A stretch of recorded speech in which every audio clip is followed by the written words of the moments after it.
Bismillahirrahmanirrahim. Assalamualaikum warahmatullahi wabarakatuh. Alhamdulillahirabbil alamin. Wassalatu wassalamu ala asyrafil anbiya'i wal mursalin wa ala alihi wa sahbihi ajma'in.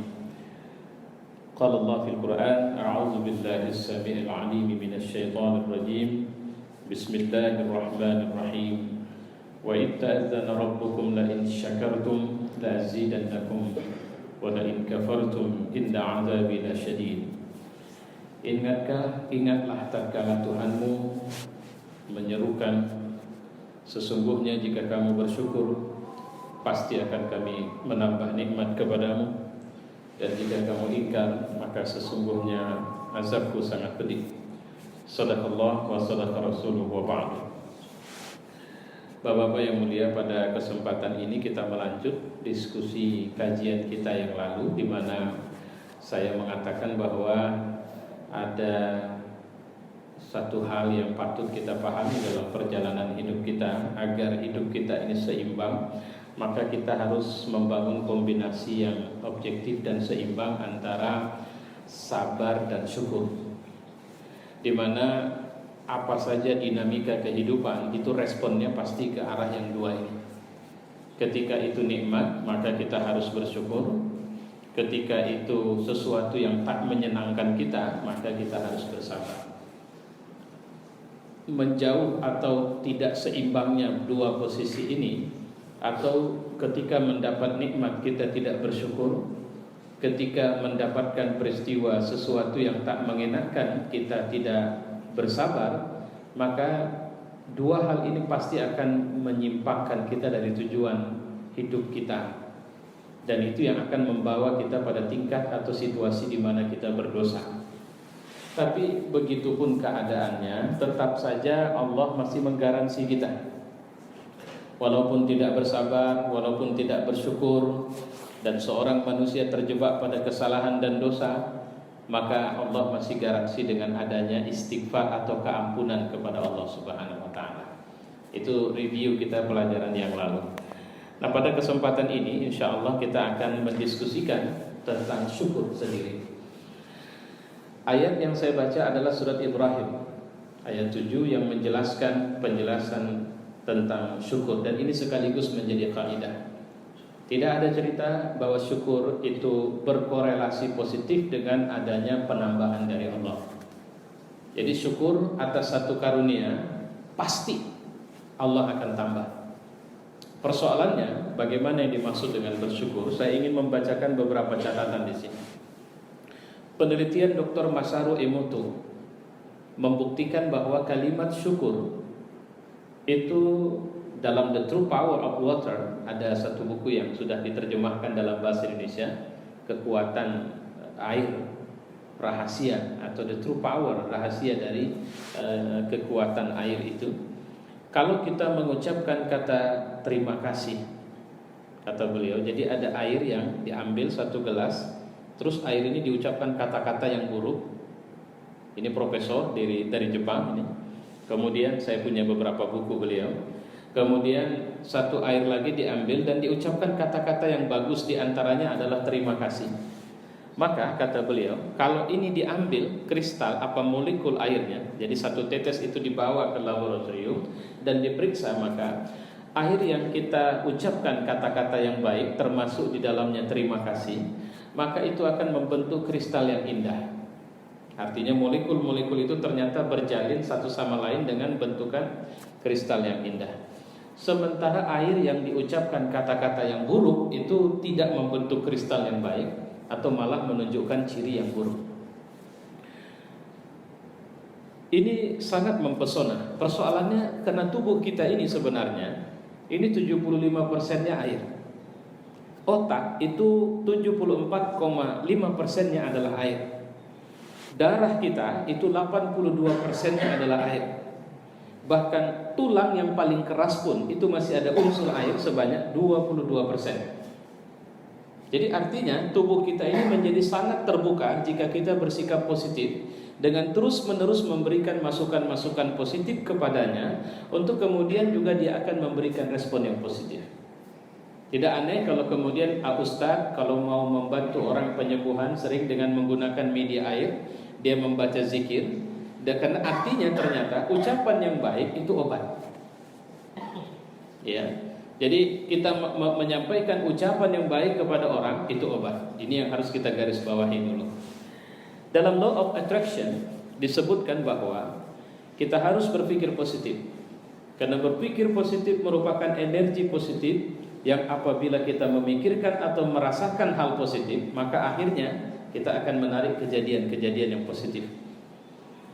Syukur itu magnet. Semakin banyak kita bersyukur, maka semakin banyak kelimpahan yang akan kita tarik. Saya belum cerita ini bagaimana nanti yang kita maksud dengan, iya silakan, dengan syukur ini tadi. Ada 3 hal yang akan kita rasakan kalau kita biasa bersyukur. Yang pertama adalah orang yang bersyukur itu akan ditambah nikmatnya oleh Allah Subhanahu wa taala. Jadi begini, Pak. Apa itu syukur sebenarnya adalah kita harus pahami adanya karunia.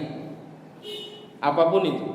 Jadi segala sesuatu yang kalau kita mendapatkannya atau kita berada di dalamnya, dalam suasananya kita senang, maka itu karunia. Allah mengajari kita, mau enggak ini bertahan? Mau enggak ini kekal? Mau enggak ini berlangsung? Atau mau enggak aku tambah? Maka responlah dia dengan bersyukur. Apa itu bersyukur? Adalah mengkapitalisasi karunia atau memberdayakan karunia untuk sesuatu yang memang layak. Misalnya saya punya baju harus saya gunakan untuk kebutuhannya. Kita tidak perlu beli baju yang kita simpan dalam setahun tidak pernah kita pakai dengan dalih macam-macam. Itu menunjukkan bahwa sebenarnya kita tidak bersyukur atas karunia. Jadi nanti kita bisa ngecek ini, ada berapa banyak nikmat yang Allah kasih yang sebenarnya kita syukuri. Saya ambil tadi sampel sederhana saja. Ada sekian setel baju di lemari kita yang mungkin karena terlalu banyak sampai satu baju tidak pernah dapat giliran dalam durasi setahun pun. Saya mengatakan kalau memang karena sayang kali sama baju itu, maka kasih orang baju itu. Kenapa? Karena dalam teori Islam, sesuatu yang kita berikan di jalan Allah itu tidak hilang. Itu tetap milik kita. Tapi Pak, saya kan masih sayang. Nah, kalau begitu ada persoalan. Ini menandakan kau tidak bersyukur. Loh, apa yang maksudnya saya tidak bersyukur? Karena ada karunia yang tidak kau berdayakan. Ada karunia yang kau hentikan fungsinya. Bapak beli laptop harga mahal, tapi kemudian laptop itu cuma dibawa ke sana, dibawa kemari, dibawa ke sana, tapi tidak pernah, jangankan dibuka, dipakai, dibuka, ditengok saja tidak pernah. Jadi sebenarnya ini karunia yang kita syukuri atau karunia yang menjadi beban sama kita. Secara dunia saja jadi beban, kita butuh energi tambahan. Saya kemarin baca ada seorang artis yang dia punya tas, satu tas saja harganya ratusan juta. Ini perempuan ini, namanya kalau nggak silap saya Angel apa itu lupa saya. Nah, jadi biaya untuk merawat tasnya saja, coba bayangin itu Pak. Biaya ngerawat saja itu nggak bisa di Indonesia karena perawatan minimal harus pergi ke Singapura, dan tasnya untuk terbang ke Singapura itu juga harus punya paspor. Karena harga yang tinggi tadi, rupanya saya baru tahu juga rupanya barang-barang mahal itu kalau keluar dia harus ada apa istilahnya itu surat khususnya begitu. Dan itu bukan sedikit biayanya dan bukan satu tas. Pertanyaannya untuk apa sama dia? Ketika ada seorang mengkoleksi, oke, tidak ada masalah, Allah tidak larang kita mengkoleksi sesuatu, tapi fungsinya, nah ini dia, yang namanya karunia itu harus berdaya dunia dan berdaya akhirat. Jadi Bapak boleh ambil apa saja, boleh nikmatin apa saja, boleh syukur, boleh gunakan apa saja, tapi harus punya pikiran cerdas. Ini untung dunianya apa, untung akhiratnya apa. Jangan dunia untung, tapi akhiratnya buntung. Itu yang harus kita garis bawahi dari sini. Oke. Kemudian, jadi kalau dia begini, Allah akan tambah. Saya mensyukuri nikmat baju setiap hari saya pakai, maka baju ini akan mengalami masa aus. Ketika Allah melihat, percayalah, ini karunia yang bighairi la yahtasib bisa. Orang, saya dikasih jabatan, saya gunakan jabatan itu sebaik-baiknya, saya tunjukkan memang saya layak di posisi ini. Akhirnya jangankan Allah, orang saja ngelihat memang pas lah bapak itu situ. Kurasa memang naik pun dia. Nah, itu dari bawah bilang naik pun dia lagi udah cocok kali. Yang dari atas bilang si anu saja, karena aku lihat dia orang kerja. Sebenarnya istilah orang kerja adalah orang yang memberdayakan posisi dengan fungsi yang memang seharusnya. Aku muak kali nengok si anu itu. Kenapa? Masuk jam kantor lebih banyak di kantin. Dia itu kantornya kantin atau memang kantor misalnya. Tapi dia pejabat, atau dia orang yang punya jabatan, atau mungkin dia pegawai di kantor itu. Tapi kenapa dia di sana? Itu artinya bahwa dia tidak berdaya. Oh, bukan apa-apa. Memang kita pun udah memang. Nah, apa record dia? Record dia sederhana. Pimpinan pasti akan mengasih record negatif. Promosi jabatan, oh jangan dia. Kenapa? Malas ku tengok dia. Itu kata si pimpinan. Artinya apa?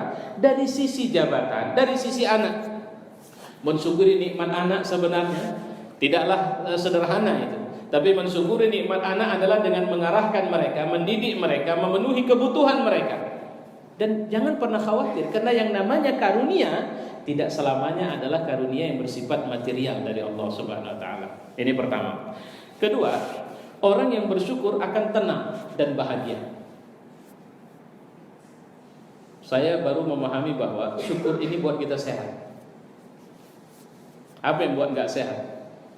Saya ambil kondisi di kantor contohnya. Aku sebenarnya udah palakan nih usianya. Kenapa? Seharusnya aku yang ada di jabatan itu. Tapi ku tengok dia yang di situ. Kenapa? Karena dia jilat itu.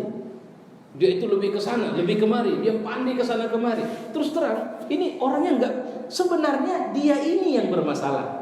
Kenapa? Dia lebih fokus pada satu karunia yang satu detik pun belum pernah jadi karunia untuk dia.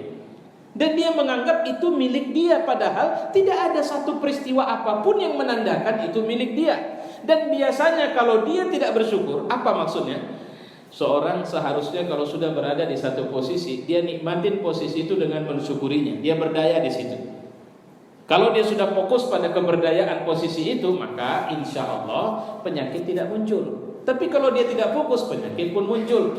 Datang dengkinya, datang sakit hatinya. Kalau sudah sakit hati, datang stres. Muncul penyakit, lebih banyak pening, lebih banyak kena asam lambung dan macam-macam. Kenapa? Karena selalu mikirkan sesuatu yang tidak karunia sama dia, menghitung-hitung yang tidak karunia yang Allah kasih sama dia. Ini jadi penyakit. Belakangan sering jarang masuk kantor. Kenapa? Sakit pak. Kenapa sakit? Karena itu tadi, begitu masuk mikirin orang saja. Pekerjaan yang seharusnya dikerjakan tidak dikerjakan. Padahal sebenarnya Nabi sudah bilang, kalau kau petani, ada benih harus ditanam, Israfil sudah niupkan trompet sangkakala, tanam. Kenapa? Kerjaanmu petani. Tapi pak, kan sudah mau mati, mana ada guna lagi. Allah tidak melihat apa hasil dari pekerjaan, tapi Allah melihat kontinuitas kita, disiplin kita, keterus-menerusan kita untuk tidak merubah kualitas kita, walaupun kita berada di ujung-ujung. Misalnya kalau di kantor itu mau pensiun, MPP, masa persiapan pensiun. Kalau masa persiapan pensiun, setahu saya yang namanya makanan isi kuali itu pak, bukan awal yang kita ambil itu yang paling enak. Biasanya yang apa istilahnya, saripatinya itu di ujung-ujung. Jadi keberdayaan seseorang itu harusnya semakin berdaya semakin di ujung. Ingat kerja jantung. Jantung itu ketika seorang mau meninggal, dokter saya pernah cerita sama saya, itu Ustaz, kalau dia grafiknya seperti ini sampai akhirnya seperti garis itu kalau diperiksa itu sebenarnya tidak lurus. Itu masih bergelombang terus, karena jantung akan terus mengerjakan pekerjaannya sampai Allah yang betul-betul menghentikan. Ini yang kedua. Jadi buat kita tenang, tidak ada masalah mau di mana. Kenapa? Orang itu tidak ditandai kenyamanan hidup dengan posisi, tapi fungsi. Bapak punya anak 1 dengan bapak punya anak 9, mana lebih nyaman? Bukan persoalan jumlah anak, tapi bagaimana suasana kita menyikapi kehadiran anak-anak itu di tengah kita. Oke. Yang ketiga, ini yang terakhir, rasa syukur akan membuat pelakunya efektif dalam menjalani hidup. Sehingga tidak ada sesuatu yang menyulitkan, tidak ada sesuatu. Kenapa? Karena dia fokus. Karena ternyata sama seperti misalnya kita kerja sama, strata atau tingkat sama, jabatan sama, tapi kenapa dia lebih kaya? Nggak usah stres di situ. Cek aja ke rumah, periuk belum pernah terbalik. Anak sekolah juga belum pernah stres kena minta uang sekolah terlalu ada, baju oke, hari raya juga oke, tidak ada masalah. Lantas apa yang saya harus khawatirkan? Ya Pak, kalau kita punya duit banyak kan kita bisa punya banyak simpanan. Simpanan apa? Ya untuk jaga-jaga. Apa Allah tidak jaga kita rupanya? Ya kalau nanti sakit, kapan sakitnya? Kan belum ada, baunya saja belum. Kenapa harus mengkhawatirkan sekarang? Ya tapi kan kita memang disuruh untuk merencanakan boleh, tapi tidak berlebihan. Karena kalau kita targetnya ngambil dan nyimpan, itu akan muncul satu penyakit namanya pelit. Karena kita tidak akan menyalurkan apa yang mau kita, sehingga akibatnya ya penyakit juga. Orang kalau tidak banyak kerja, makan banyak, kerja tidak, perut pun membesar, badan pun melembar. Tapi kalau dia bagi semua haknya, dia jalankan semua fungsinya, maka dia akan berdaya, insya Allah. Maka seorang tidak ditandai dengan tegak atau baring. Karena Allah menceritakan orang bersyukur itu diantaranya adalah alladzina yazkurunallaha qiyaman wa qu'udan wa 'ala junubihim. Di semua posisi dia tetap berzikir. Berdiri oke, baring oke, duduk oke. Artinya bukan ketika saya tidak punya apa-apa, saya tidak bisa ingat sama Allah, saya tidak bisa berdaya. Dan faktanya di luar sana seperti itu. Ada orang yang hari-harinya cuma disorong dengan kereta sorong, tapi dia mampu membangunkan, menggelorakan semangat orang banyak dengan apa yang dia punya itu. Tidak sedikit orang yang kita lihat cacat secara fisik, tapi ternyata dia punya kemampuan berdaya jauh lebih dari orang yang tidak cacat. Nah, ini satu syukur. Dan ini mohon maaf saya masih terpotong karena kita akan bicara bagaimana cara bersyukur, insya Allah nanti di pertemuan mendatang. Saya pikir ini hari ini. Wallahu a'lam bishawab. Wassalamualaikum warahmatullahi wabarakatuh.